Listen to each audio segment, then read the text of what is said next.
जय हिंद दोस्तों। सभी को नमस्कार, सभी को राम राम। मैं आपके बीच Rakesh Chaudhary, Oxford career centre पे आपका स्वागत है दोस्तों। अपन जो जीके क्लास को कंटिन्यू करते हैं दोस्तों, ये क्लास आपके 11:30 बजे रहती है, तो थोड़ी सी लेट होने के कारण माफी चाहता हूँ। तो क्वेश्चन को देखिए क्या दिया गया है। इंपीरियल बैंक की स्थापना किस वर्ष की गई थी? देखो, जिसे वर्तमान में क्या बोलते हैं, वर्तमान में इसका नाम क्या है? एसबीआई। और इसकी स्थापना पूछे जाए तो एसबीआई की स्थापना 1955 में। और इसका हेडक्वार्टर कहाँ पे है? तो इसका पहले नाम था इंपीरियल। तो इसकी स्थापना हुई थी 1921 में। अगले प्रश्न को देखें, नेक्स्ट क्वेश्चन में। नोबेल पुरस्कार कितने क्षेत्रों में दिया जाता है? नोबेल पुरस्कार की स्थापना की अगर बात की जाए तो इसकी नींव कब रखी गई? नोबेल पुरस्कार की स्थापना, अगर स्थापना की बात की जाए तो याद रखना इसकी स्थापना की गई थी 1901 में। कब की गई थी? और नोबेल पुरस्कार किस देश के द्वारा दिया जाता है? स्वीडन के द्वारा। और याद रखना प्लस में आपके नॉर्वे के द्वारा। किसके द्वारा? जबकि स्वीडन देता है आपके 5 क्षेत्र में। कितने क्षेत्र में? जबकि नॉर्वे देता है आपके 1 क्षेत्र में, और जिसका नाम क्या है? शांति। तो शांति का नोबेल पुरस्कार किस देश के द्वारा दिया जाता है? और वैसे नोबेल पुरस्कार कितने क्षेत्रों में दिया जाता है? तो आपका राइट उत्तर यहाँ पे क्या होगा? याद रखना सन 1901 से लेकर आपके 1968 तक ये टोटल कितने क्षेत्र में शामिल था? 5 में।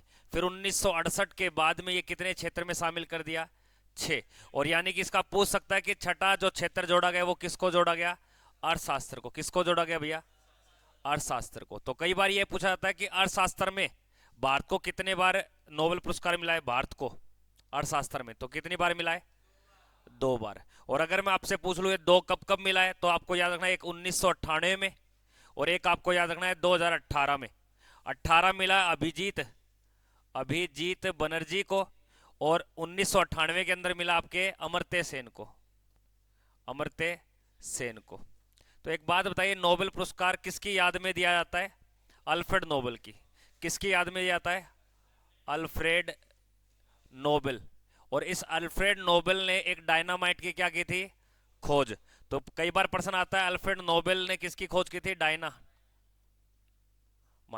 और इस डायनामाइट की खोज किस वर्ष की गई थी? तो याद रखना 1863 में। कब की गई थी?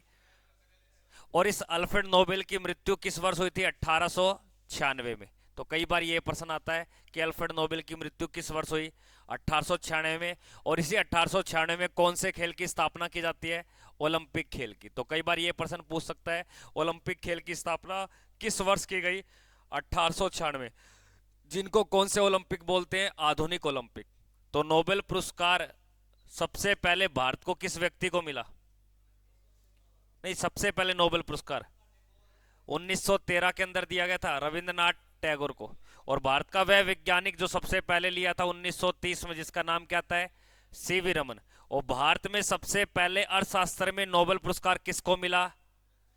अमर्त्य सेन को मिला 1998 में। और भारत में अगर पूछ ले से दूसरा अर्थशास्त्र में अभिजीत है। और एक बात बताइए, शांति का नोबेल पुरस्कार कौन देता है? नॉर्वे। नॉर्वे की राजधानी का नाम क्या है? ओस्लो। जब अपने यहां पर दिन बड़ा होता है ना, अपने यहां रात होती है ना, तो वहां पर क्या निकलता है? सूर्य।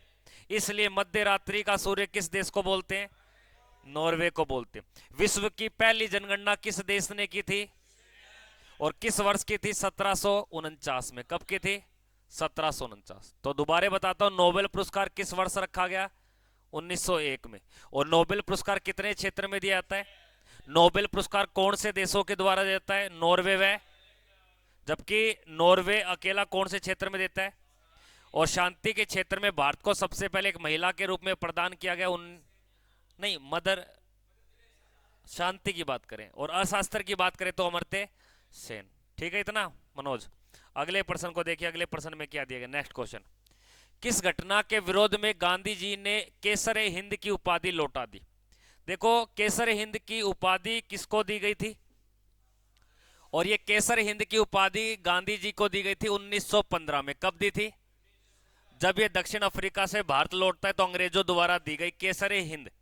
और केसर हिंद की उपाधि गांधी जी ने एक घटना के बाद इसको वापस लौटा दी, जिसका नाम क्या है? जलियांवाला बाग हत्याकांड। और जलियांवाला बाग हत्याकांड किस तारीख को होता है? तो आप क्या बोलोगे? 13 अप्रैल 1919 को। तो कई बार यह भी प्रश्न आता है कि महात्मा गांधी ने जो केसरी हिंद की उपाधि लौटाई थी ये किस आंदोलन से पूर्व लौटाई थी। आंदोलन से पूर्व पूछ लेता है, यानी कि उस आंदोलन शुरू करने से पहले दे दी अंग्रेजों को, तो उस आंदोलन का नाम आता है असहयोग। तो यानी कि किस वर्ष में लौटाई थी, याद रखना 1920 में। और किस घटना के बाद लौटा रहे हैं ये। एक बात बताइए, जलियांवाले बाग हत्याकांड में कुल मृत लोगों की संख्या कितनी है, जो हंटर आयोग बताता है 379। और ये जलियांवाला बाग हत्याकांड किस शहर में पड़ता है, तो आप बोलोगे पंजाब के अमृतसर में। और आपसे कई बार ये प्रश्न आता है कि अमृतसर के अंदर कौन सा मेला लगा हुआ था, यहाँ पे बैसाखी का मेला। और बैसाख पूर्णिमा, और आपके बैसाख किस तारीख को मनाया जाता है, 14 को। ये 13 की बात है, ठीक है ना, एक दिन पहले। और किसके कहने पे गोलियां चलाई गई थी, जनरल डायर। उस जनरल डायर की हत्या किसने की थी, डायर की हत्या कई बार ये पूछता है उधम सिंह ने। उधम सिंह ने किस वर्ष की थी, 1900। और कहां पे जाके की थी, ब्रिटेन में, लंदन में जाके हत्या की जाती है। रख लोगे याद। अगले प्रश्न को देखिए, अगले प्रश्न में क्या दिया गया। एक बात बताइए मुझे आप कि जो काकोरी ट्रेन डकैती है ये किस वर्ष होती है, 1925 में, ठीक है ना।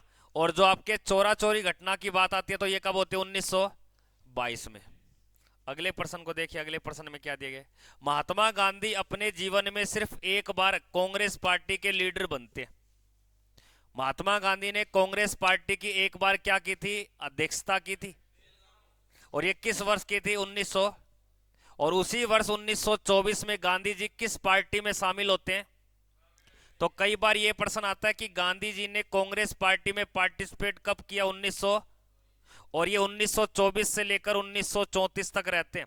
इसका मतलब ये पता चल गया कि गांधी जी ने कांग्रेस पार्टी का कब त्याग कर दिया, 1934 के बाद ये किसी भी पार्टी का समर्थन नहीं करता था। तो महात्मा गांधी ने एकमात्र कांग्रेस पार्टी की अध्यक्षता की है, और 1924 में। और ये पड़ता है बेलगांव। कहां पड़ता है भैया, और ये बेलगांव किस राज्य में पड़ता है, तो आप क्या बोलोगे, कर्नाटक। किस राज्य में, कर्नाटक में। सबसे पहले कांग्रेस पार्टी की नींव कहां रखी गई थी, मुंबई में 1885 में।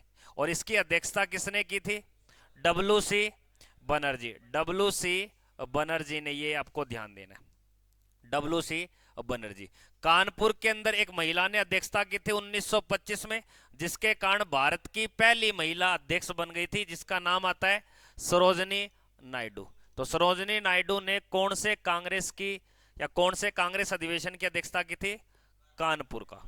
और कांग्रेस पार्टी की नींव किस शहर में रखी जाती है, और मुंबई के किस जगह पे रखते हैं, तो गोकुलदास संस्कृत महाविद्यालय। अगला प्रश्न देखिए, भारतीय रुपए के नए चिन्ह, यानी कि हमारा जो रुपए का एक चिन्ह आपको दिखता है, रोमर का R है, देवनागरिक का रे है। इस प्रकार का जो सिंबल है ये किस व्यक्ति के द्वारा दिया गया। और याद रखना ये सिंबल दिया गया था आपके 15 जुलाई 2010 को। और इस सिंबल का जो प्रतिपादक डिजाइनर वास्तुकार है उसका नाम आता है D उदय कुमार। क्या था भैया, D उदय कुमार। अब एक बात बताइए, भारतीय मुद्रा जो आप पढ़ते हो, आपकी जो मुद्रा है वो कितने रुपए से स्टार्ट होती है, कितने रुपए से स्टार्ट होती है। पूछ सकता है कितने पैसे से स्टार्ट होती है, तो आप बोलोगे 100 पैसे से। यानी कि 1 रुपए से क्या होती है, भारतीय मुद्रा शुरू होती है। और याद रखना 1 रुपए के नोट को जारी कौन करता है, वित्त मंत्रालय।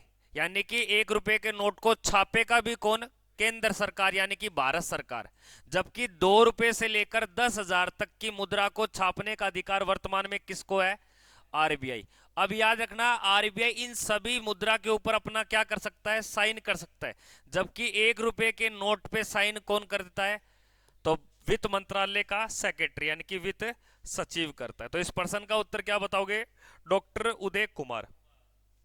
और इसका सिंबल इस प्रकार का 21 तारीख को दिया गया 2010 में, हाँ 15 जुलाई। अगले प्रश्न में देखिए, भारत में परमाणु ऊर्जा कार्यक्रम का जनक किसको बोलते हैं। देखो जो परमाणु से विद्युत बनाने का जो श्रेय जाता है, जिसे भारत में टैंक मैन बोलते हैं। क्या बोलते हैं, टैंक मैन कहा जाता है, टैंक मैन। तो ये टैंक मैन कहा जाता है आपके डॉक्टर होमी जहांगीर भाभा। और इसका जो परमाणु केंद्र है वो कहां पड़ता है, ट्राम्बे मुंबई। तो भारत में परमाणु ऊर्जा कार्यक्रम का जनक किसको बोला गया, डॉक्टर होमी। जबकि भारत में मिसाइल मैन किसको कहा जाता है, एपीजे अब्दुल कलाम। जबकि भारत में सतीश धवन अंतरिक्ष केंद्र कहां पर, ये कई बार प्रश्न आता है। हाँ वेरी गुड, श्री हरिकोटा। और ये श्री हरिकोटा कहां पड़ता है, आंध्र प्रदेश में। और डॉक्टर सीवी रमन के बारे में कई बातें पूछ ले तो आपको दो बातें बतानी है, एक 1930 की और एक बतानी है 1954 की, क्योंकि 1954 में इसको मिला था भारत रत्न, और सबसे पहले इसे भारत में वैज्ञानिक के रूप में क्या मिल रहा है, नोबेल पुरस्कार। तो कई बार प्रश्न आता है कि सीवी रमन ने किसका सिद्धांत दिया था, रमन प्रभाव का। जो एक बंद कमरे में लाइट आ रही है उसका सिद्धांत किसने दिया था, सीवी रमन ने। सीवी रमन को नोबेल पुरस्कार भी मिला और क्या मिला हुआ है, भारत रत्न। ये आपको ध्यान देना है। अगले प्रश्न में देखिए क्या दिया गया है, दुनिया का पुलिसमैन किसे कहा जाता है। देखो याद रखना, एक यूएनओ संगठन है, एक क्या है, यूएनओ संगठन है। उस यूएनओ संगठन को चलाने के लिए टोटल अंगों की संख्या कितनी, उसमें 6 अंग। कितने अंग उसके अंदर, 6 अंग।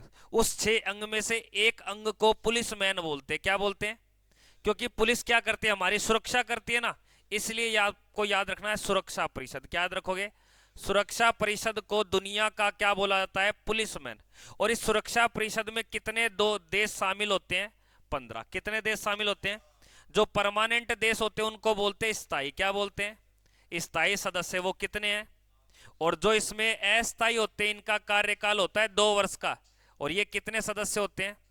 तो कई बार ये प्रश्न आता है कि सुरक्षा परिषद का हेडक्वार्टर कहां पर है, जहां पर यूएनओ का है, और यूएनओ का कहां पड़ता है, न्यूयॉर्क में। इस सुरक्षा परिषद का उपनाम पूछ ले तो क्या बोलोगे, पुलिसमैन। इस सुरक्षा परिषद में कितने देश शामिल है, तो क्या बोलोगे, 15। इस 15 में से वह देश जो कभी नहीं बदलेंगे, जिनको विटो पावर होती है, तो वो कितने देश हैं। और जो अस्थायी देश है, जिनका कार्यकाल कितने वर्षों के लिए बनाया जाता है, तो ये भारत इसका 8वीं बार देश बना हुआ है। तो इसका राइट उत्तर क्या हो जाएगा यहाँ पे, सुरक्षा परिषद। अब याद रखना ये सभी क्या है, यूएनओ के क्या है, सारे अंग है, जिनमें से ये बहुत इंपॉर्टेंट है, ये महासभा है, सभी लोगों की, सभी देशों की क्या करता है, पंचायत करता है, आपस में क्यों लड़ रहे हो, इसलिए इसे दुनिया की क्या बोलते हैं, लघु संसद।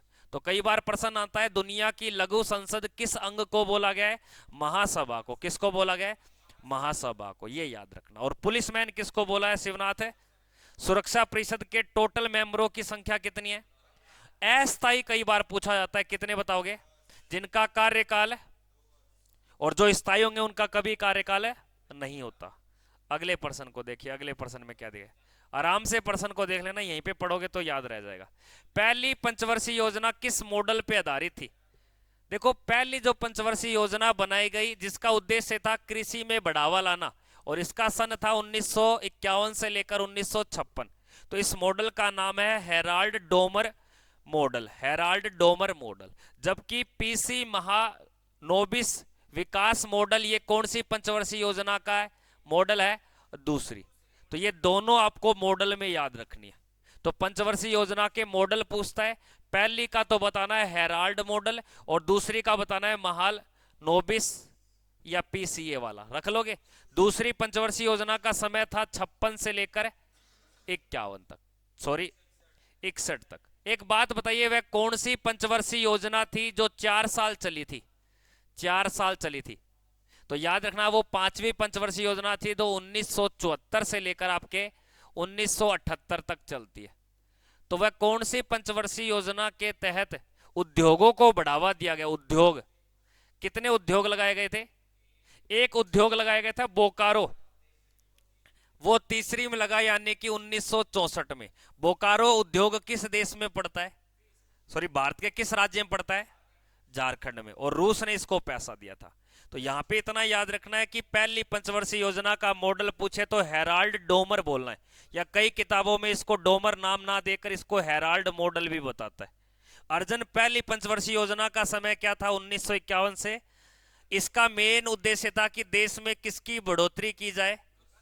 तो कई बार प्रश्न आता है कि पहली जो पंचवर्षीय योजना उसका मुख्य उद्देश्य क्या था, कृषि को बढ़ावा देना।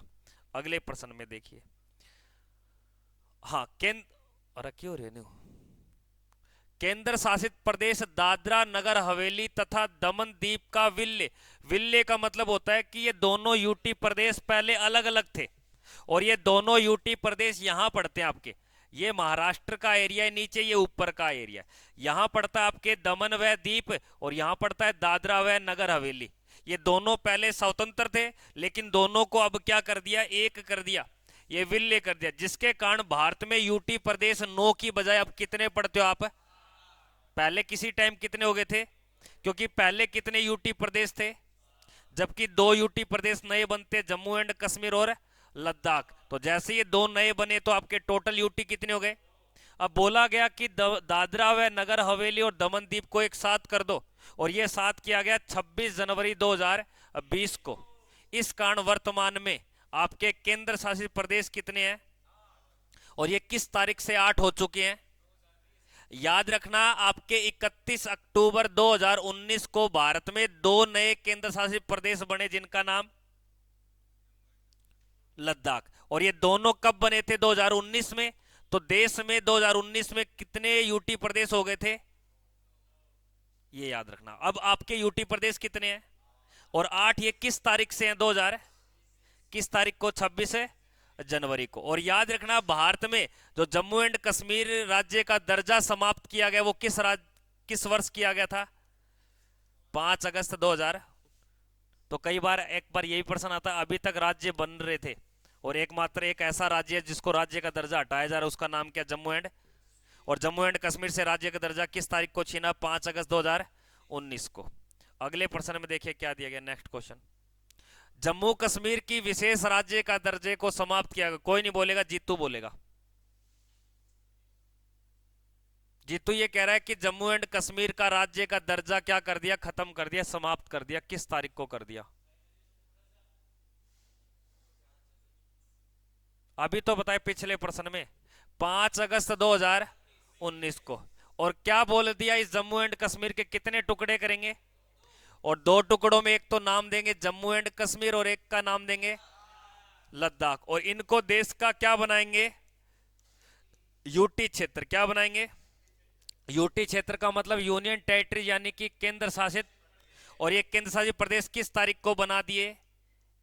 अभी बताया था पीछे, 31 अक्टूबर 2019 को। अगले प्रश्न को देखिए, अगले प्रश्न में क्या दिया गया। गोवा को पूर्ण राज्य का दर्जा किस वर्ष दिया गया? यह अच्छा प्रश्न है। गोवा को पूर्ण राज्य का दर्जा किस वर्ष दिया गया? याद रखना, गोवा के ऊपर 1510 से लेकर 1961 तक अधिकार था किसका? पुर्तगालों का। तो पुर्तगालों का जो अधिकार था ये कब से कब तक था? 1510 से लेकर 1961। तो कई बार प्रश्न आता है कि गोवा को पुर्तगाल से मुक्त कब करवाया? गोवा मुक्त, और ये गोवा मुक्त होता है आपके 19 दिसंबर 1961 को। इसी कारण हम गोवा मुक्ति दिवस, आपसे कोई पूछ ले कि गोवा मुक्ति दिवस कब बनाते, तो आप क्या बोलोगे? 19 दिसंबर को, 19 दिसंबर को। लेकिन इसे भारत का एक 25वां राज्य बनाया गया। कौन सा राज्य? 25वां, जिसके लिए संविधान संशोधन, याद रखना 56वां संविधान संशोधन, और ये हुआ था 1987 में। और ये इसको राज्य का दर्जा दिया गया था 30 मई 1987 को। इस कारण गोवा स्थापना दिवस कब आता है? तो कई बार प्रश्न आता है गोवा स्थापना दिवस 30 मई। गोवा दिवस या गोवा मुक्ति दिवस बोले तो आप क्या बोलोगे? 19 है। तो इस प्रश्न का राइट उत्तर यहां पे क्या करूंगा? 1987 को। एक बात बताइए, गोवा देश में छोटा राज्य है या बड़ा राज्य? और ये किसके अनुसार छोटा है? क्षेत्रफल में ना। तो याद रखना 3702 वर्ग किलोमीटर में इसका एरिया पड़ता है। हाँ, और परमोंत सामंत नाम करके यहाँ के क्या है वर्तमान में? क्या है भैया? Very good. सिक्किम को सह राज्य का दर्जा 35वां संविधान संशोधन 1975 में दिया गया। बल्कि 1936 में सिक्किम को भारत का 1976 में क्या बना दिया? राज्य बना दिया, जो भारत का 21वां राज्य बना था। कौन सा राज्य? 21वां राज्य। देखो, और एक बात बताना चाहता हूं आपको, सिक्किम, तो सिक्किम के लिए संविधान संशोधन दोनों बताने। राज्य की बात बोले तो आपको बोलना है 36वां, सह राज्य की बात बोले तो 35वां बताना है। और किस वर्ष में? 1976 और 1975। अगले प्रश्न में देखिए क्या दिया गया। विश्व में सर्वप्रथम जीएसटी कहां पर लागू की गई?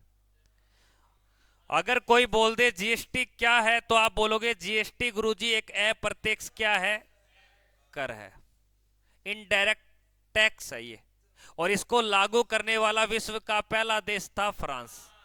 1954 में इसको क्या किया गया था, लागू किया था। एक बात और याद रखना, भारत की जो जीएसटी है ना, भारत की जीएसटी, कई बार ये प्रश्न आता है कि भारत की जीएसटी का मॉडल कहां से लिया गया। मॉडल, मॉडल का मतलब होता है हमारी जीएसटी कैसे काम कर रही है, और ये बात हमने कहां से ली है, कनाडा। कहां से ली है? और कई बार प्रश्न आता है कि भारत की जीएसटी को लागू कब किया जाता है पूरे भारत में, तो याद रखना 1 जुलाई 2017 में। इसलिए 1 जुलाई को हम क्या बनाते हैं, जीएसटी स्थापना दिवस। एक बात बताइए आप, जीएसटी कैसा कर है? कोई नहीं बोलेगा, एक ही व्यक्ति बोलेगा, और ये बीच वाला। वेरी गुड, धन्यवाद। अप्रत्यक्ष कर, इसका मतलब क्लास में ध्यान है इसका। अगले प्रश्न को देखिए क्या दिया गया है। लीपू लेख दर्रा कहां स्थित है? लीपू लेख दर्रा, देखो एक दर्रा मिलेगा आपको नीति दर्रा, और एक मिलेगा माना दर्रा, और एक मिलेगा लीपू लेख दर्रा। तो तुक्के मारता है, तेरी बात पहले वाली ठीक थी, उत्तराखंड, और तेरे तुक्के सही भी होते हैं शिवनाथ, ये मैंने देखे। लीपू लेख दर्रा भारत के किस राज्य में पड़ता है? उत्तराखंड। देखो हिमाचल प्रदेश के 3 दर्रे फेमस है, तीनों दर्रे के नाम याद रखना। एक सिप किला, सिप किला। अरे मनोज, मनु ही आ रहे होंगे, उन्हें देख ले। अब एक बात बता, सिपकिल्ला दर्रे से कौन सी नदी भारत में आती है, ये बता दे। अब जूस पिलाऊंगा तुझे। यमुना तो हिमाचल प्रदेश में बहती नहीं है, कहां से आएगी? उसके बाद में याद रखना रोहतांग दर्रा। नए बच्चे 2-3 आए, पढ़ने वाले ध्यान से पढ़ ले। अब रोहतांग, उसके बाद में आपके 12 लाचा दर्रा। देखो सिपकिल्ला दर्रे से जो आती है ना, उस नदी का नाम है सतलुज नदी, और 12 लाचा दर्रे से जो नदी निकलती है उसका नाम है चिनाब नदी, और रोहतांग दर्रे से जो नदी निकलती है उसको बोलते हैं आपके भैया रावी नदी। तो ये तीनों दर्रे किस राज्य के अंदर पड़ते हैं? दर्रे का मतलब होता है 2 पहाड़ियों के बीच का आगमन का रास्ता, शॉर्टकट वे बोलते हैं उसको। तो ये आपके दर्रे हो गए। सिक्किम में 2 दर्रे बहुत फेमस है, जिसका नाम आता है, एक तो जेले पला, और एक आता है आपके नाथुल्ला। नाथुल्ला बहुत इंपोर्टेंट है, क्योंकि नाथुल्ले दर्रे के ऊपर 2 वर्ष इंपोर्टेंट है, एक 1962 और एक 2006। तो बोलता है कि केंद्र सरकार ने, भारत सरकार ने नाथुल्ले दर्रे को बंद कब किया था? 1900, और फिर केंद्र सरकार ने 2006 में इसको वापस खोल दिया। एक बात और सुनना, नाथुल्ला दर्रा और झेलेपला दर्रा दोनों किस राज्य में पड़ते हैं? उसी प्रकार मणिपुर का एक दर्रा बहुत फेमस है, जो, हाँ, तुजू दर्रा। कौन सा दर्रा? एक दर्रा मैं आपसे पूछता हूं, दीफू दर्रा किस राज्य में? कोई नहीं बोलेगा, मनीष बोलेगा। दीफू दर्रा, क्योंकि कल परसों एक करवाया था मैंने, दीफू दर्रा। जहां नाम दफा नेशनल पार्क है, जहां पे भारत का सूर्य सबसे पहले देखा जाता है, अरुणाचल प्रदेश। देख ले, होशियार है छोरा, सूर्य सबसे पहले वही निकलता है। आगे देखिए, भारत का रुर किसे कहा जाता है? एक बात बताता हूं आपको, रुर, सुनना मेरी बात, सुन ले। रुर एक जर्मनी का क्षेत्र है। किसका क्षेत्र है? उस जर्मनी क्षेत्र में रुर में सर्वाधिक उत्पादन किसका होता है? कोयले का। किसका उत्पादन होता है? इसलिए कोयला उत्पादन के कारण उस क्षेत्र को भारत में क्या नाम दे दिया? रुर प्रदेश। तो भारत का रुर प्रदेश कहा जाता है छोटा। अगर अकेला राज्य पूछे तो आपको कौन सा राज्य बताना है? कई बार यह प्रश्न आता है कि भारत का रुर प्रदेश किस नदी को बोलते हैं, क्योंकि इस छोटे नागपुर के पठार से एक नदी दोनों भागों में बराबर बांटती है, जिसका नाम क्या है? दामोदर नदी। तो भारत की किस नदी घाटी को रुर प्रदेश बोलते हैं? दामोदर। भारत के किस राज्य को भारत का रुर प्रदेश बोलते हैं? और भारत के किस राज्य के पठार को, या भारत का कौन से पठार को रुर प्रदेश बोला है? और याद रखना, भारत का सबसे बड़ा पठार भी कौन सा है? और भारत का सबसे ऊंचा पठार बोले तो लद्दाख का पठार, लेकिन प्रायद्वीपीय भारत का पठार बोले तो दक्कन का पठार बताना है। देखो, जो मेघालय का पठार है, ये किस राज्य में पड़ेगा? और ये भारत के किस दिशा में पड़ेगा? पूर्वी दिशा। तो कई बार ये प्रश्न आता है कि भारत के सबसे पूर्व में कौन सा पठार है? नहीं, मेघालय की राजधानी क्या है? ये इंपोर्टेंट है, तो शिलोंग का पठार। हालांकि इसका नाम मेघालय का पठार नहीं है, इसका नाम क्या है? शिलोंग का पठार। तो कर दोगे। मालवे की अगर बात की जाए तो ये किस राज्य में पड़ता है? ये आपके सबसे ज्यादा इसका भूभाग किस राज्य में है? लेकिन आपके राजस्थान के दक्षिणी पूर्वी भाग में ये थोड़ा सा पाया जाता है, जैसे बूंदी, कोटा, झालावाड़ और आपके जो बूंदी, कोटा, झालावाड़ और बारां, ये 4 जिलों में पाया जाता है, जिसको हाड़ौती प्रदेश बोलते हैं। तो मालवा का पठार वर्तमान में अब क्या बन चुका है? मैदान, ये समतल हो चुका है। तो मालवा का पठार आपको मध्य प्रदेश और राजस्थान में बताना है, जो काली मिट्टी का रूप है।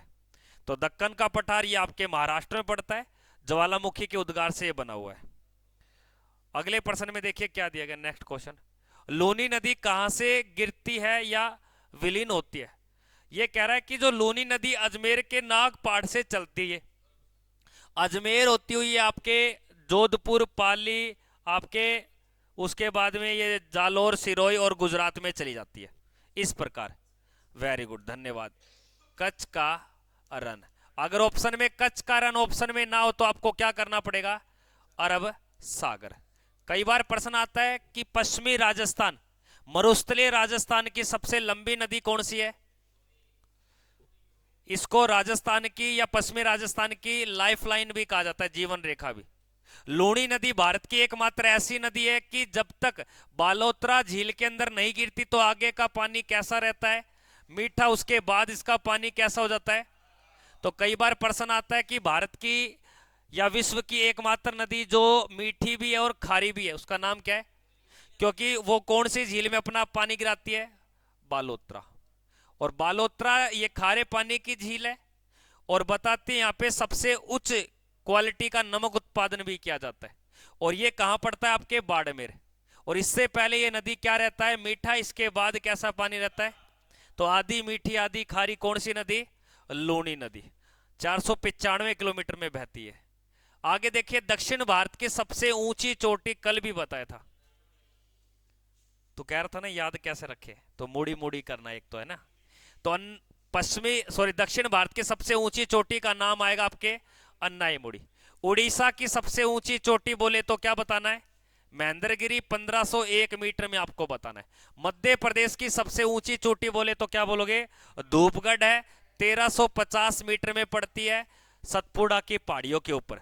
दोदा बेटा की अगर बात बोले, इसको दोदा ऐसे भी लिख सकते हैं या इसको डोडा, डोडा बेटा भी बोलते हैं। ये तमिलनाडु की है, 2637 मीटर की हाइट है। ये केरल की सबसे ऊंची है, 2695 मीटर। अब आपने क्या समझा? दक्षिण भारत नाम ना देता पेपर में, क्योंकि इस दक्षिण भारत के एरिया को क्या बोलते हैं हम? प्रायद्वीप। क्या बोलते हैं? या प्रायद्वीप बोल दे या बोल देगा पठारी, पठारी प्रदेश। तो पठारी प्रदेश की सबसे ऊंची बोले तो 1 नंबर पे, और 2 नंबर पे बोले तो अन्नाईमुड़ी किस राज्य में पड़ती है? भारत में मसालों का बगीचा किसको बोलते हैं?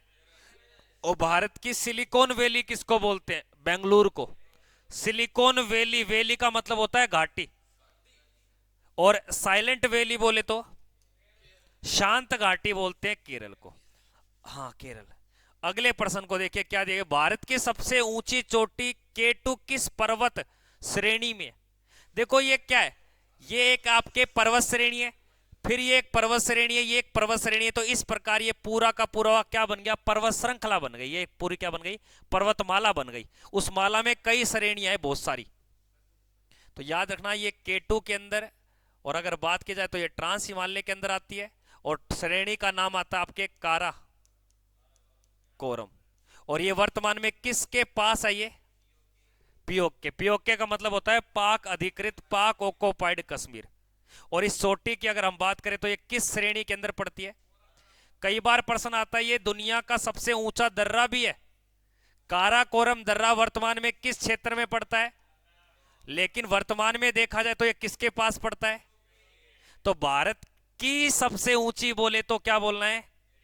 लेकिन भारत में सबसे ऊंची चोटी बोले तो कंचनजंगा। और ये कंचनजंगा किस राज्य में पड़ती है?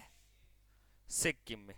एक बात बता दीपक मुझे, भारत का वह कौन सा राज्य है जहां पे सर्वाधिक वर्षा होती है और सबसे कम वर्षा वाला राज्य? राजस्थान। वेरी गुड भाई साहब। लद्दाख की लेह में कम वर्षा वाला जगह है वो, गुजरात से गोवा तक के तटीय क्षेत्र का नाम क्या है? आप ध्यान से सुनना। ये आपके क्या है? पश्चिमी घाट है। ये क्या है? और ये आपके कौन सा घाट है? पूर्वी घाट। तो गुजरात से लेकर आपके गोवा तक के क्षेत्र को बोलते हैं कोंकण तट। क्या बोलते हैं? कोंकण तट। ध्यान से सुनना।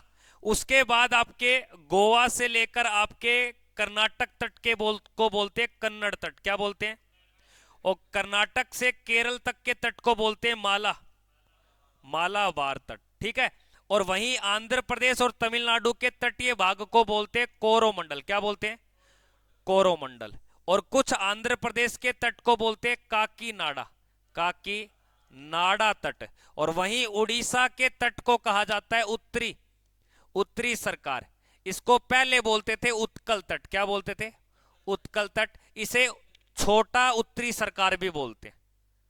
तो एक बार प्रश्न बताइए कि मालाबार तट, कोरोमंडल तट और छोटा सरकार और कोंकण तट, इनमें से कौन कौन से तट पश्चिमी तट के हिस्से हैं? पश्चिमी तट के हिस्से वाले पूछ रहा हूं मैं। पश्चिमी तट पे है, यानी कि एक तो मालाबार तट पश्चिमी पे है केरल में, और एक कौन सा आपके? और ये दोनों तट कौन से हिस्से पे है? एक बात बताइए, सबसे पहले भारत में वर्षा आएगी तो किस तट पे आएगी? और भारत में सबसे लास्ट में जो लौटता हुआ मानसून वर्षा करता है वो कहां करता है? कोरोमंडल तट किस राज्य का है? जबकि मालाबार तट किस राज्य का है? तो कई बार यह प्रश्न आता है कि भारत में सबसे पहले वर्षा किस राज्य में होती है? ठीक है, यहां पे कोई दिक्कत नहीं है ना। तो इसने क्या प्रश्न पूछा है? गुजरात से गोवा तक के तट का नाम क्या है? सही है शंकर। अगले प्रश्न को देखिए। अगले प्रश्न में क्या देगा? नेक्स्ट क्वेश्चन, मिट्टी का अध्ययन क्या कहलाता है? बहुत अच्छा प्रश्न है। और भारत की मिट्टी, ध्यान से सुनना, भारत की मिट्टी के लिए अंग्रेजी शब्द याद रखना। इसे अंग्रेजी में बोलते हैं Indian counselling agriculture research, Hindi में बोलते हैं भारतीय कृषि केंद्र। क्या बोलते हैं? भारतीय कृषि अनुसंधान परिषद। और इसके अनुसार भारत की मिट्टी के जो प्रकार है वो कितने प्रकार है? 28। कितने प्रकार है? इस 28 में से गौण का मतलब होता है मुख्य मिट्टी, प्रमुख। जो प्रमुख मिट्टी है ना वो कितने प्रकार की है?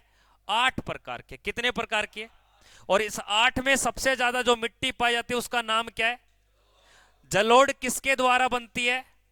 नदियों के द्वारा या किसके द्वारा? बाढ़। नदियों का पानी ज्यादा आ गया, बाढ़। और बाढ़ के कारण जो नई मिट्टी आई है उसको हम क्या बोलते हैं? खादर। और ये खादर कई दिनों के बाद यहां पे और नई मिट्टी नहीं, ये बाद में किस में बदल जाती है? बांगर में। किस में बदल जाती है? तो कई बार ये प्रश्न आता है कि खादर की पुरानी मिट्टी को हम क्या बोलते हैं, या जलोढ़ की पुरानी मिट्टी को हम क्या बोलते हैं? तो मिट्टी के अध्ययन को बोलते हैं आपके पेडोलॉजी। क्या बोलते हैं?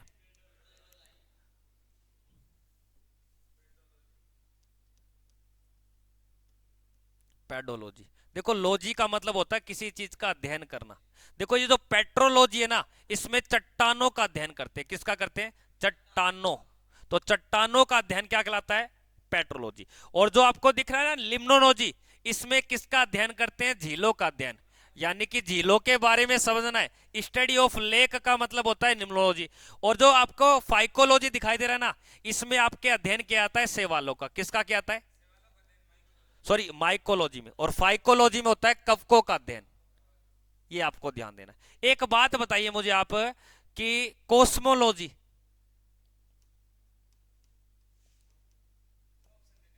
काली तो बतायो, मनोजी तो बतायो। सौरमंडल को बाप कौन है? तो ब्रह्मांड का अध्ययन क्या कहलाता है? वेरी गुड, धन्यवाद। कल बताया, याद रखे करो बस। दक्षिण गंगा या वृद्ध गंगा कहलाती है। इनमें से किस नदी को दक्षिण गंगा या वृद्ध गंगा के नाम से जाना जाता है? फटाफट से कमेंट करके बताइए। दक्षिण गंगा या वृद्ध गंगा। और आपसे कई बार यह भी प्रश्न आ जाए कि दक्षिण भारत की सबसे लंबी नदी, प्रायद्वीपीय भारत की सबसे लंबी नदी, और पूरे भारत की सबसे प्राचीन नदी भी पूछ ले तो क्या बोलोगे? सबसे पुरानी नदी यही है। तो इसका राइट उत्तर क्या हो जाएगा? अब एक बात बताइए, गोदावरी के किनारे शहर का नाम बता दो।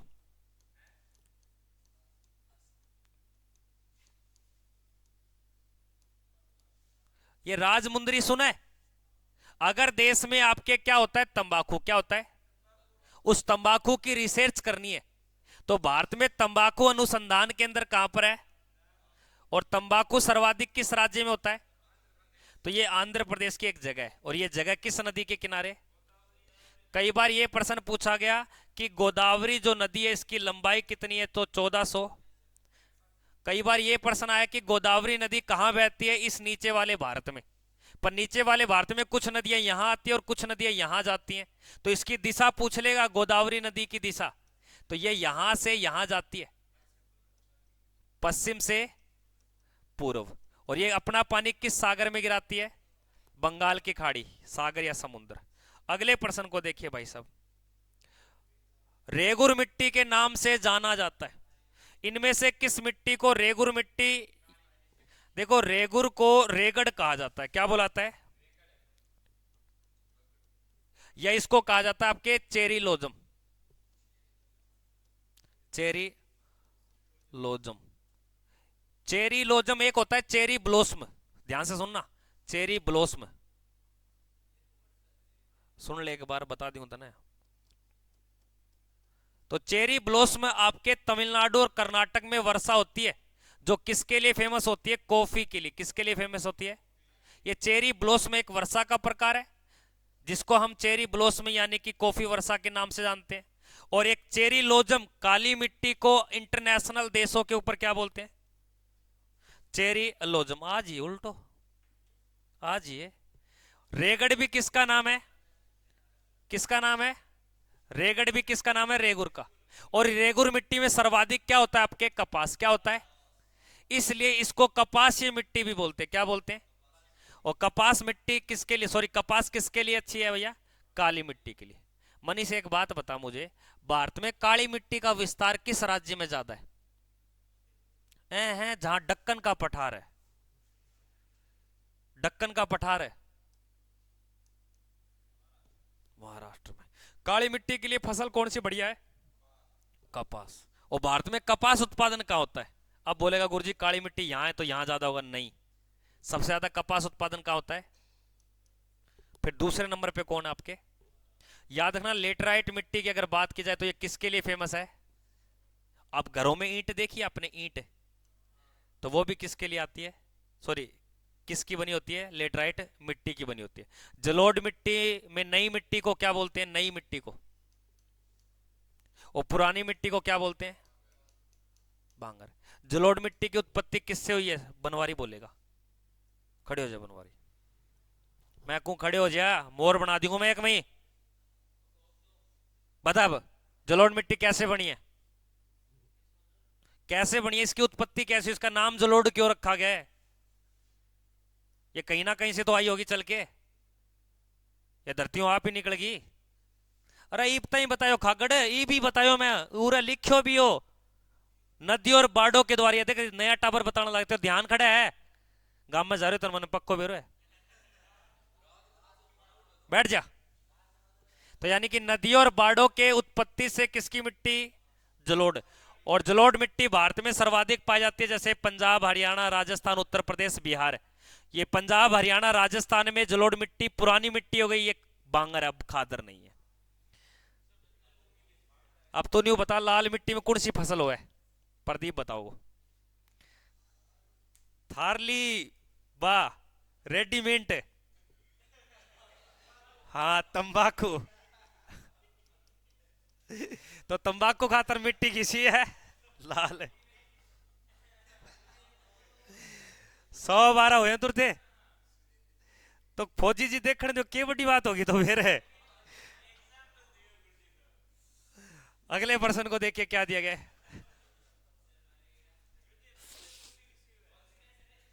बंजर भूमि वो होती है जिसके ऊपर कृषि योग्य नहीं होती, खेती को नहीं हुए, और बंजर भूमि के अंदर लाल मिट्टी पाई जाए, यह भी याद रखिए। भारत में अधिकांश वर्षा होती है, याद रखना, भारत में वर्षा होने का कारण क्या है? भारत की जलवायु और भारत की मानसून। और भारत में मानसून के कारण 3 प्रकार की वर्षा होती है। कितने प्रकार की? एक का तो नाम है दक्षिणी पश्चिमी मानसून, और दूसरे का नाम है उत्तरी पूर्वी मानसून, और तीसरी का नाम है, इसको चक्रवात ना बोलकर, जिसको हम सामान्य भाषा में क्या बोलते हैं, जिसे दूसरी भाषा में बोलते हैं पश्चिमी विक्षोभ। कितने प्रकार के मानसून है भारत में? तो सबसे ज्यादा वर्षा होती है आपके, और ये कब होती है आपके? गर्मियों में। और जो सर्दियों में होती है, जिसे लौटता हुआ मानसून बोलते हैं, ये केरल में वर्षा करता है। इसके कारण आपके ज्यादा वर्षा कहां होती है? मेघालय में। लेकिन सबसे पहले वर्षा कहां होती है? और केरल के किस तट पे होती है? कोई नहीं बोलेगा, मनीष बोलेगा। एक्सीलेंट। अब अगले प्रश्न को देखिए क्या दिया गया है। तो केरल के मालाबार तट पे टकराती है, वर्षा करती है। शिप्रा नदी किसकी सहायक नदी है? तो कल ही बताया था, शिप्रा नदी आपके उज्जैन शहर सुना होगा आपने, तो उज्जैन किस नदी किनारे, और ये किसकी सहायक नदी है? कल ही बताया। और चंबल किसकी सहायक नदी है? और यमुना किसकी सहायक नदी है? गंगा एक मुख्य नदी है, ये याद रखना। गंगा कौन कहेंगी?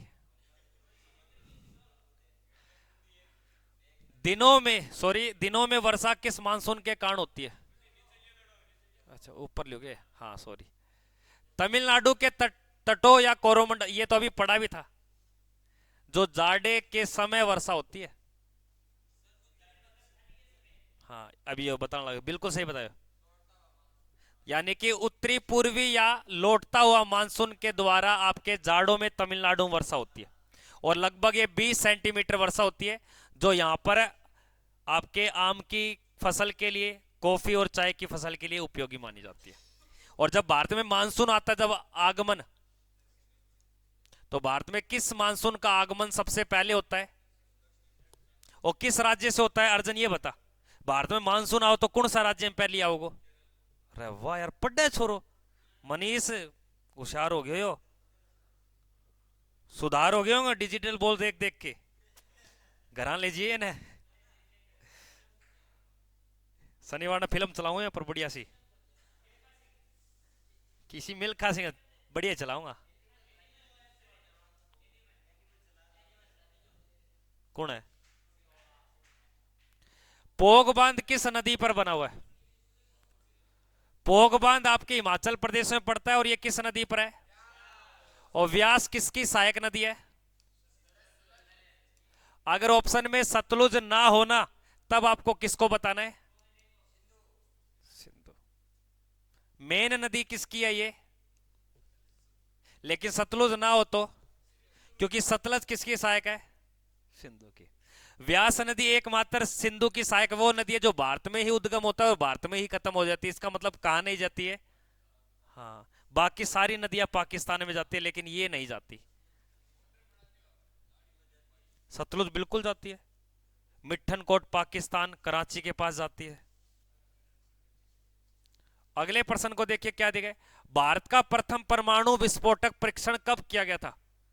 न्यूक्लियर। भारत में परमाणु परीक्षण 5 बार हो चुके, और ये जो परीक्षण किया गया था, ये किस वर्ष किया गया था? 1900।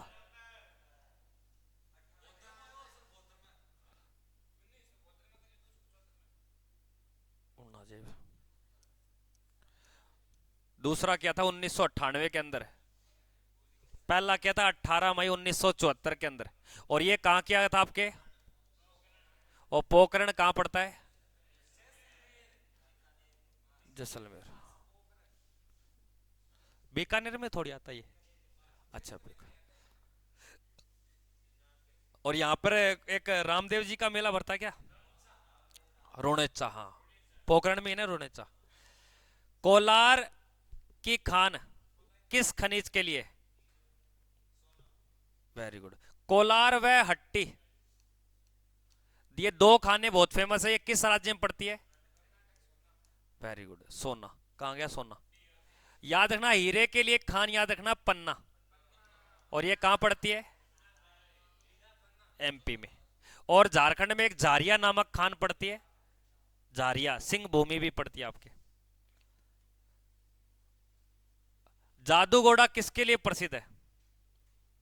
सेशन को सारे विद्यार्थी शेयर करें, जितने विद्यार्थी नए जुड़े हैं क्लास को, चैनल को सब्सक्राइब भी करें।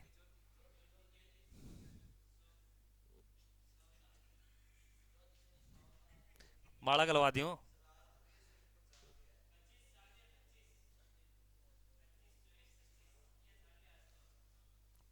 जादूगोड़ा किसके लिए प्रसिद्ध है? जादूगोड़ा की खान किसके लिए प्रसिद्ध है भाई साहब, ठोक दो। तो जादूगोड़ा की जो खान पड़ती है वो किसके लिए भैया? अरे ये झारखंड में पड़ती है और भारत की एकमात्र खान है, और ये यूरेनियम के लिए जानी जाती है। तो भारत में एकमात्र यूरेनियम के लिए प्रसिद्ध खान का नाम क्या है? जादूगोड़ा। और किस राज्य में ये? एक बात बता प्रशांत मुझे, भारत में सबसे पहले पेट्रोलियम की जो खोज हुई थी वो किस राज्य में हुई थी? वेरी गुड, असम के डिगबोई। डिगबोई। अगले प्रश्न को देखिए।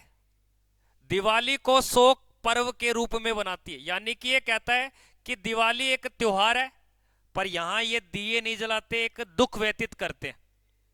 तो दिवाली के दिन कौन सी जनजाति है वो अपना शोक बनाती है? और ये आपके थारू जनजाति है जो उत्तराखंड और सिक्किम में पाई जाती है। ये एकमात्र ऐसी जनजाति दिवाली के दिन खुशी नहीं बनाती, दुख व्यतीत करती है। अब के कारण?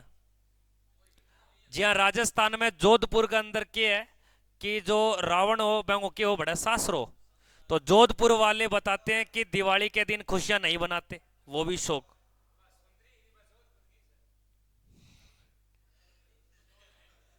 केंद्रीय चमड़ा अनुसंधान केंद्र कहां पे पड़ता है?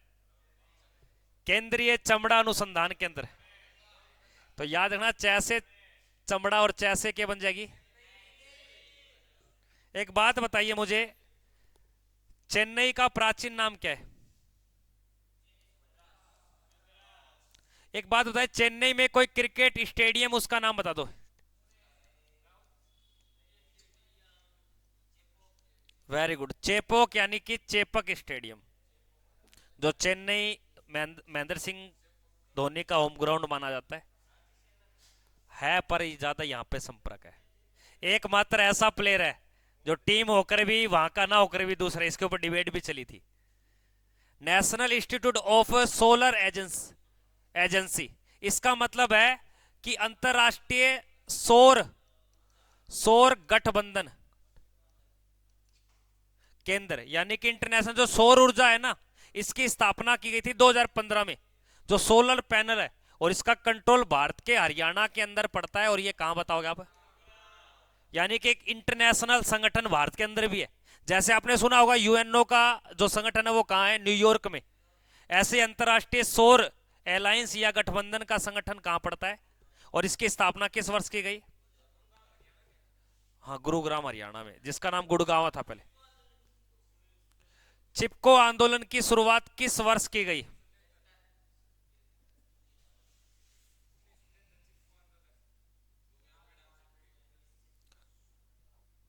वो राजस्थान में। हाँ,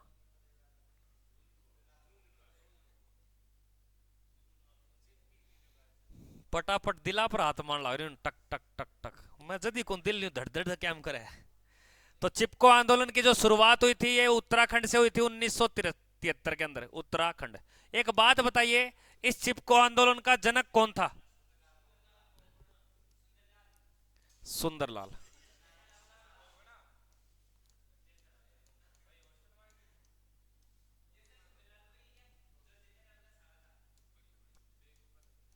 है जेठिया मांझिया। अगले प्रश्न को देखिए, धान में खैरा रोग किसकी कमी से होता है? सारे विद्यार्थी फटाफट बताइए, धान में खैरा रोग। अब खैरा क्या होता है? खोखला हो जाता है धान। जन आपा आम भाषा में कणक में क्या बोला? खपरियो लाग गयो है। अगले प्रश्न को देखिए, क्या दिए गए? किस बंदरगाह को मुगल काल में काबुल का मक्का कहा गया? एक्सीलेंट। तो काबुल का मक्का कहा गया है, वह कौन सा है? और भारत में डायमंड सिटी भी किसको बोलते हैं? और सूरत किस नदी के किनारे स्थित है, ये बता दो।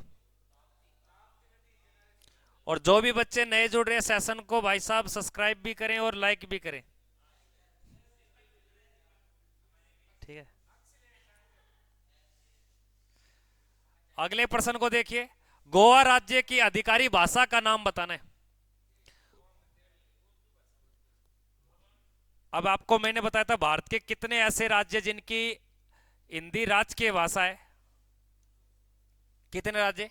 जैसे एक हिमाचल प्रदेश है, एक आपके उत्तराखंड है, और एक आपके राजस्थान है, एक आपके बिहार है, और एक बिहार से अलग हुआ जिसका नाम क्या है। और उसके बाद में अगर देखा जाए तो एक आपको एमपी याद रखना है, एक हरियाणा याद रखना है, और एक मध्य प्रदेश से अलग हुआ। एक दो एक तीन एक चार एक पांच एक छह एक सात और एक आठ। एक कौन सा रह गया? एक जो जनसंख्या में बड्डो है। अब जो उर्दू वाले राज्य की अगर बात की जाए तो उर्दू किसी कार्य का राज्य की नहीं है ऑफिशियल लैंग्वेज, याद रखना। क्षेत्रीय भाषा जरूर है उर्दू। तेलुगु की अगर बात की जाए तो ये दो राज्यों की, एक आंध्र और एक तेलंगाना। और जो अब ये बच गया तो कोंकणी किसकी है?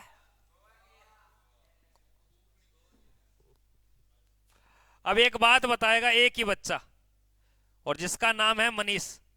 मनीष इतना बता दे, भारत का वह कौन से राज्य है जिनकी आधिकारिक भाषा अंग्रेजी है?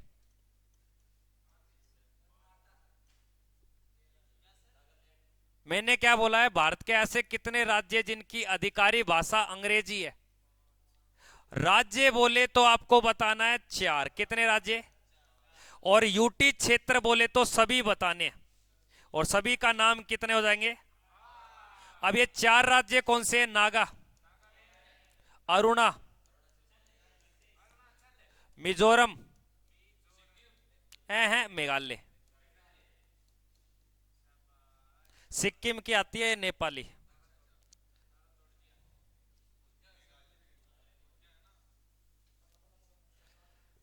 इब्जा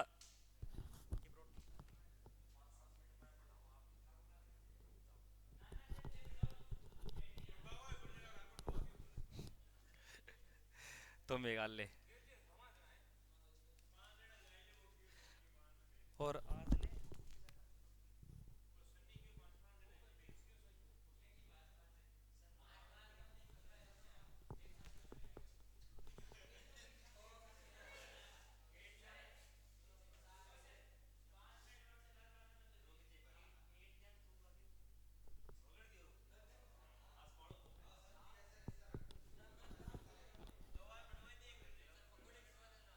अरे पकड़ो का जने तुम्हारी है कि तू क्या पकौड़ा तलवा दे?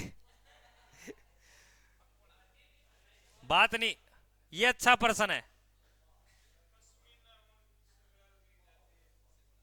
ओ बनवारी,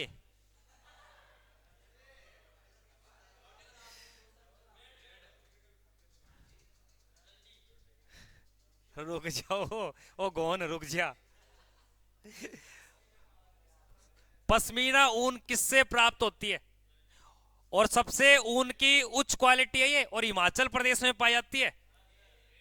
ओडी है थारे तो नहीं होगा कि भेड़ देवे। हाँ यो ही बढ़िया पर्सन है। तो यानी कि जो परसीमा नामक जो ऊन है वो किससे प्राप्त होती है आपके? तो बकरी का कई नाम हो सके, गोन हो सके, टाट हो सके।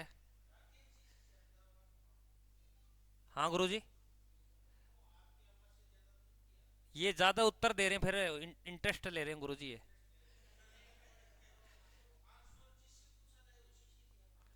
एक दो से पूछता हूँ, नहीं आते जब पड़ोसी बता देते हैं। गुरुजी अब देख लो, ये देखो तुम्हारे कोच साहब ने ये दिए, देख लो अब। चलो ठीक है। तो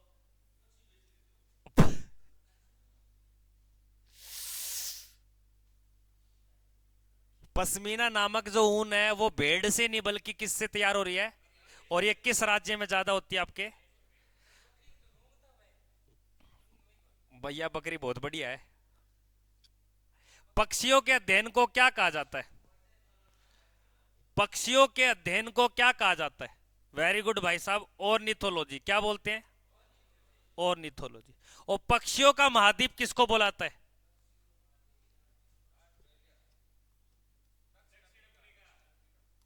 महाद्वीप है कि दक्षिण अफ्रीका महाद्वीप है कि? वो तो देश है।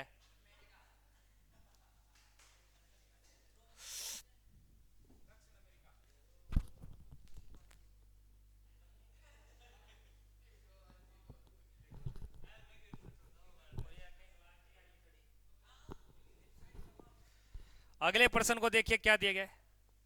बूसमैन जनजाति कहां पर निवास करती है? बूसमैन जनजाति भारत के किस राज्य में निवास करती है? भारत नहीं है, विश्व में। याद रखना, बूसमैन जनजाति आपके कालाहारी मरुस्थल में निवास करती है।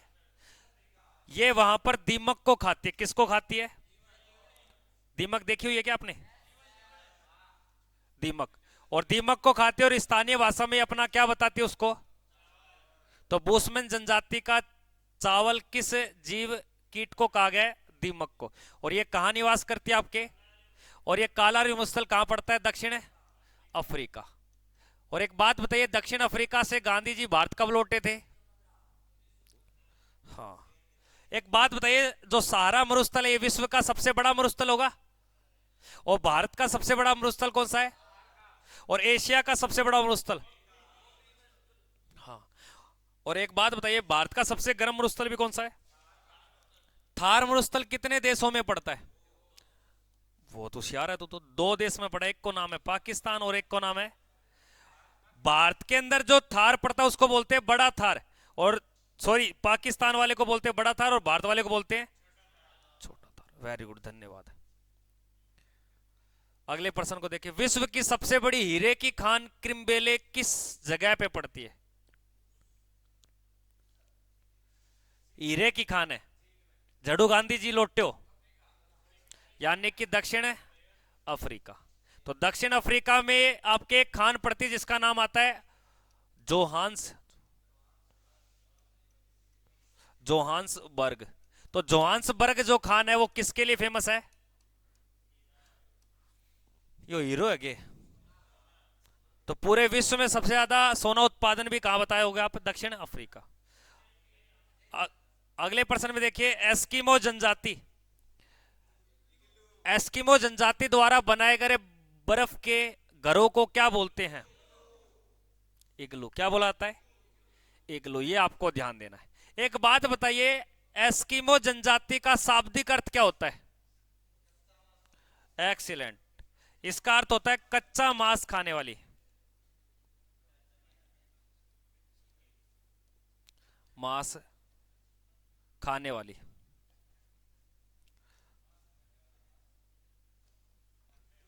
एक बात बताइए, एस्किमो जनजाति कहां पर निवास करती है?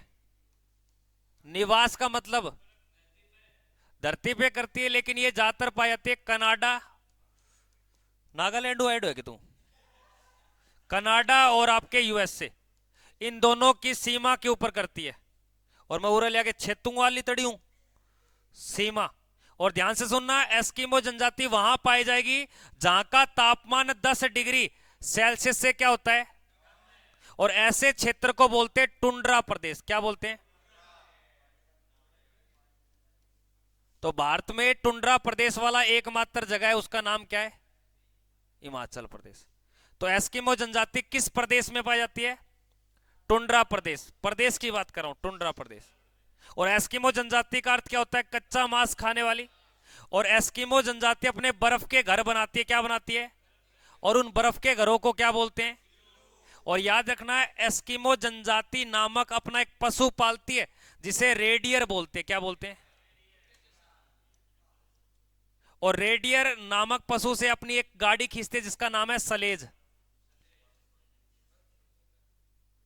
ऊपर जाए कर ले।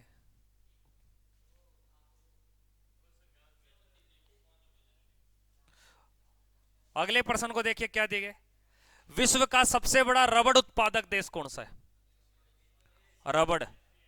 और रबड़ याद रखना, ये पौधे के तने से तरल पदार्थ को इकट्ठा किया जाता है। और रबड़ सबसे ज्यादा उत्पादन किया होता है आपके। कई बार ये प्रश्न आ जाता है कि उच्च क्वालिटी का रबड़ कहां से प्राप्त होता है? उच्च क्वालिटी का रबड़, उच्च किस्म का रबड़, तो आपको बताना है जो आपके ये अमेजन जंगल सुने आपने? अमेजन। और ये कहां पड़ता है? दक्षिण अमेरिका में। और याद रखना, रबड़ उत्पादन में भारत का विश्व में कौन सा स्थान है? और रबड़ भारत में सर्वाधिक कहां होता है?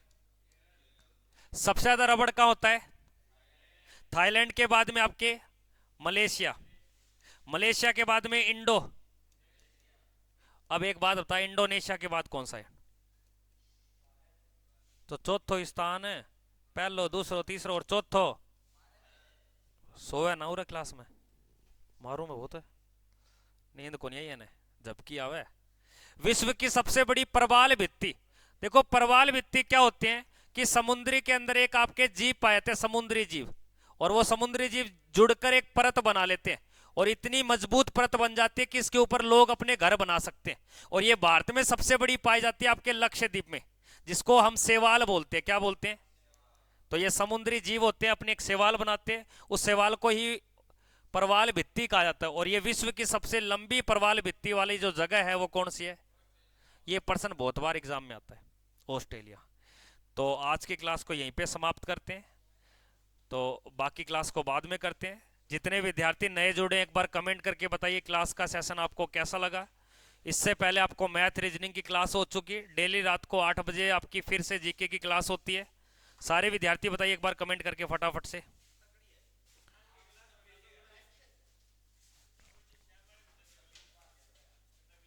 8 बजे बता दिया, 8 बजे।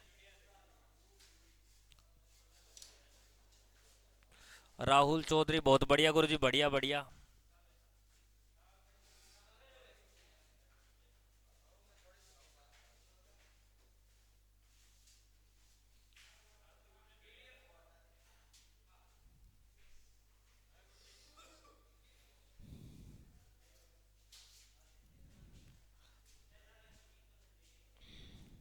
क्या हो गया है आज?